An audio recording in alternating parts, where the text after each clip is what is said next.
In this video, we are going to be discussing the law of conservation of mass and how it relates to our study of chemical reactions. So the law of conservation of mass tells us that matter in the universe is neither created nor destroyed. This means that the amount of matter, and hence the amount of mass in the universe, is constant. Matter can change forms, it can change states, it can transition from one type of matter to another, but the overall amount of matter and mass stays the same. For a chemical reaction, this means that the total number of atoms does not change over the course of reaction, meaning that the number of atoms in the products is equal to the number of atoms that were present in the reactants. It also means that the type of atoms do not change. Again, meaning that the type of atoms in the products are the same as they were in the reactants. The only difference is that their configuration or their arrangement has changed. Finally, it tells me that the total mass of the products is equal to the total mass of the reactants. If the total number and type of atoms hasn't changed, that also means that the mass cannot and will not change over the course of the reaction. Looking at this example here, we can see CH4 is reacting with 2 molecules of O2 that has 1 carbon atom, 4 hydrogen atoms, and 4 oxygen atoms.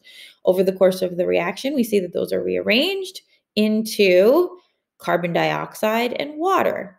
We see that they are, of course, different compounds. A chemical reaction has taken place. Atoms have rearranged through the breaking of their bonds. However, we can see that there are still 4 oxygen atoms, 1 carbon atom, and 4 hydrogen atoms, supporting what we know about the law of conservation of mass. Same type, the same number of atoms are present in both the products and the reactants. And we can also see that the overall number of atoms is still 9. And this would tell me that the mass of those products is exactly equal to the mass of the reactants prior to the reaction taking place. We know that one of the ways that we can represent a chemical reaction is a chemical equation. This is where we use those chemical formulas to show or represent what took place in the reaction. Now we're going to look at an example of a chemical equation that is what we call balanced. If you think about a seesaw, you can already start to put together what balanced might mean. Balanced, equal on both sides. So if we look here, we see that our equation is 2Na plus Cl2 reacts to form or yields 2NaCl.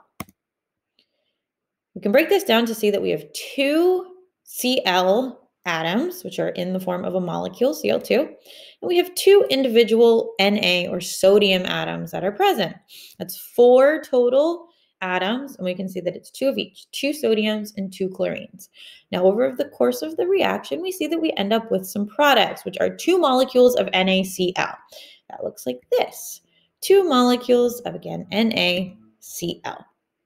Now, we can see that some bonds have been broken. We can see that a reaction has taken place. The products are no longer in the same configuration. However, we can notice here that we still have 2 sodium atoms and 2 chlorine atoms present, supporting everything that we know needs to be true based on the law of conservation of mass. The type and number of atoms has not changed. The mass has not changed. Hence, this is what we call a balanced, again, meaning equal on both sides, chemical equation. That means this is correct. It supports the law of conservation of mass, so this is a correctly written equation. On the other hand, we can have what we call an unbalanced chemical equation. That means, again, not equal on both sides. So it does not support the law of conservation of mass. Let's look at what that looks like. So here we can see my chemical equation is Na plus H2O react to form NaOH plus H2. We break this down and look at my reactants. We can see that I have 1 water molecule and 1 Na or sodium atom. Over the course of the reaction, we see that there is some rearrangement taking place. And what we see here is NaOH plus 2 plus H2.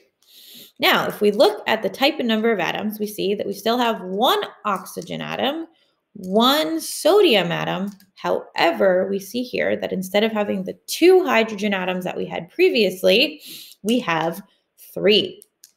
This is an example of what we call an unbalanced chemical equation. We can see that the type and number of atoms is not equal on both sides. Therefore, this does not support or align with the law of conservation of mass. This means that this is an equation that we would have to balance or make it support the law of conservation of mass. So now that we know what an unbalanced equation is and why it is incorrect, let's talk about how we go about balancing it. So if a chemical equation is unbalanced, again, we know it does not follow or support the law of conservation of mass, which means it's wrong. We have to fix it. We call that balancing.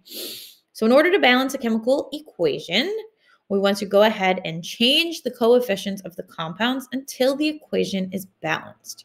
So if we look at our example here, we can break it down in my little table. We can see that in my reactants, I have 1 sodium atom and 2 chlorine atoms. Over here, we can see that NaCl, I have 1 sodium atom, but I also only have 1 chlorine atom, which tells me that this is incorrect. So how would I go about balancing this? So in order to balance a chemical equation, the only steps that we can take is to change the coefficients. This means that we're changing the number of molecules that are present. We cannot change the subscripts, and we, of course, cannot change the type of atoms or molecules that are present. So if we look at our example here, we can see that in my reactants, I have 2 chlorine atoms, whereas in my products, I only have 1. So we know right off the bat that I need to somehow make the chlorine in my products equal to 2. The only way that I can do that, again, is by changing my coefficient. So to make the number of chlorine here 2, I would need to add the appropriate coefficient. In this case, that would, of course, be 2. Now, once I add that coefficient, I have done exactly what I wanted to do by making 2 chlorine atoms present in the products. However, you will notice that I've also made the number of sodium atoms 2 by placing the 2 in front of that molecule. Now let's go back and look at where we're at. So now I can see that my chlorine atoms are now balanced with 2 in my reactants and 2 in my products. However, by doing that, I've now unbalanced my sodium. So now I can see that I have 2 sodium atoms in my products, but still only 1 in my reactants. So look at my equation here. What do you think we could do to change that? Well, of course, we would need to do something very similar now on the reactant side. We would need to add the appropriate coefficient to get my sodium atoms to 2, which of course would be 2. So now I can see that I have 2 sodium atoms present in my reactants. Now let's look. Is my equation balanced? Yes, I can see that in my reactants, I have 2 sodiums, and in my products, I have 2 sodiums. In my reactants, I have 2 chlorines, and in my products, 2 chlorines as well. This shows me that the balanced form of this equation is 2Na plus Cl2 yields 2NaCl, which again shows us support of the law of conservation of mass with the same type and number of atoms on either side of the equation, meaning that my equation is now balanced, the same on both sides.